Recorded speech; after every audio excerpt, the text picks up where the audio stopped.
How does a young, amateur and struggling entrepreneur who was once a food clerk whose ideas were disregarded by his former workplace go on to create one of the biggest supermarket chains and influence the business industry in impressive and innovative ways? This is the true story of how Publix founder George Jenkins built his business from the ground up in the midst of various adversities through his resourcefulness, motivation, and dedicated capacity to work towards success. George Jenkins was born on September 29, 1907, in Warm Springs, Georgia. As a child, he would often help his father in managing a general store that catered to agricultural workers. As most of their community harvested their own food, the Jenkins General Store mostly sold home care essentials. Due to a weevil crisis that decreased wages in the 1920s, however, the young Jenkins was tasked to stay behind to man the store, which gained him experience that he would use later on. Upon finally moving with his family to Atlanta, Jenkins was committed to earning money while studying at Georgia Tech to become an electrical engineer. He went on to do a number of jobs, such as driving cabs and selling candy, but struggled to find one that was enjoyable, profitable, and efficient.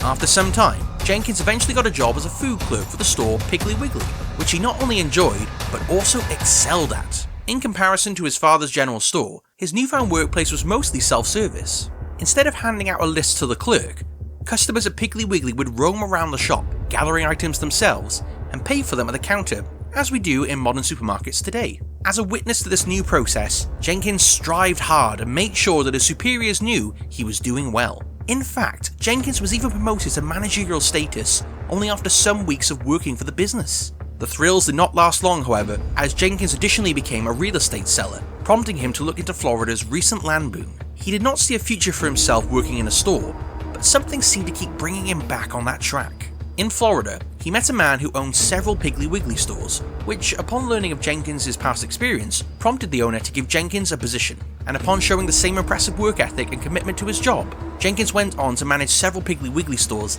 and even its biggest branch in Winter Haven in the span of 4 years. Things were not going so well for the Piggly Wiggly stores, however, as the original owner had to sell the place due to financial setbacks. This did not stop Jenkins from telling the new owner about his innovative ideas though, but he was simply met with a hasty dismissal before he could even talk about his potential plans for the company. Convinced that his ideas were worthwhile and potentially effective, Jenkins went on to create his own store to compete with the Piggly Wiggly he used to manage. And so, after raising money and careful planning, Jenkins opened the very first Publix food store in 1930 in the same area as his former Piggly Wiggly store in Winter Haven. When asked the reason behind his choice of name, Jenkins simply said that he took inspiration from the local Publix Theatre Corporation that was shutting down in the area. Because he took an odd yet great interest in the name so much, he decided to adapt it for his own store. In retrospect, Jenkins' business ventures pretty much seemed like a shot in the dark, considering that it was the first year of the Great Depression. Times were very difficult then, and you would think he'd fail right off the bat. But Jenkins was a man of dedication with plenty of ideas to offer. In essence, Jenkins made sure to build his company based on the principles of good work ethics and a commitment to great customer service.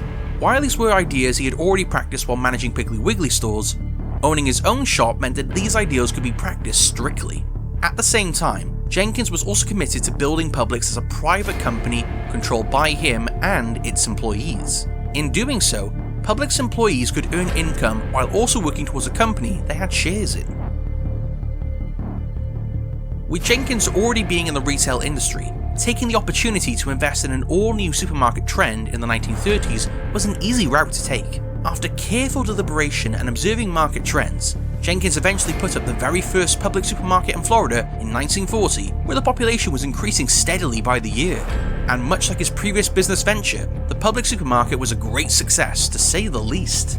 With innovative attributes such as automatic glass doors, air conditioning, parking lots, large aisles, music playing on stereos, and a wide array of products, Publix became known for its premium-style shopping experience that drove both new and loyal customers alike. Publix gained its reputation as one of Florida's finest stores, and had the slogan, "Where shopping is a pleasure." As the years went on, Publix continuously expanded in the southeastern states and increased its reputation as a modern and luxurious supermarket among customers. Over 2 decades later, Publix eventually created their own exclusive branded foods and in-store bakery, which all worked to their advantage. By now, customers didn't have to go from one place to another to do their groceries. From food items both fresh and packed, everything could be exclusively bought at the nearest Publix supermarket. Although Publix was able to build its success from the ground up in spite of many obstacles in its way, its main driving force of success is arguably the business principles that George Jenkins founded in the early days of the company. Unlike his experience at Piggly Wiggly stores, Jenkins has always made sure to keep an encouraging and welcoming space for any ideas his employees might have. As such, he always referred to his workers as associates, and made sure to establish his identity as Mr. George, instead of the more formal Mr. Jenkins. Even in its early days, full-time Publix employees were also given stock in the company, whereupon they would receive a share of the quarterly profits. This also worked to the company's advantage, as more employees were inclined to do well as they owned a share of the Publix corporation. In the past, it is also worth noting that Publix has gone under scrutiny due to the imbalanced number of women workers compared to men. The company, however, has since taken steps to reduce these injustices among its employees. On the management side, Publix puts high responsibility on its store managers to decide how to best run their branches. As their founder also had plenty of experience running a general store himself, Publix is aware of the importance of leadership and attention to detail as part of the recipe to success. Unlike other businesses, Publix shares are only available for purchase by employees and board members aside from members of the Jenkins family. While Publix employees earn significantly less compared to other establishments such as Walmart, they at least have the advantage of working for and towards a company that they partially own. On the whole, the Jenkins family only owns about 20% of the shares, with the rest belonging to Publix employees. In 1990, founder and then CEO George Jenkins eventually stepped down due to health problems, but continued monitoring the Publix stores and managing from behind the scenes until his death in 1996. Todd Jones, a former Publix food clerk, is the current CEO of Publix, not a member of the Jenkins family. Jones himself worked for the company for many years since the 1980s before arriving at his current job position. While Jones' story is an inspiring one of rags to riches, he remains committed to the same values and principles that Jenkins started in order to build on the strengths that made Publix successful in the first place. As it is, Publix is often praised for being highly employee-friendly, which makes the company a great place to work at. Many workers praise the company for its commitment to employee benefits, shared stocks, and equal opportunity for everyone. Although Publix is not on the same scale as Walmart in terms of store branch locations, Publix is often regarded as the best supermarket due to its strict adherence to not only employee satisfaction, but also to customer experience.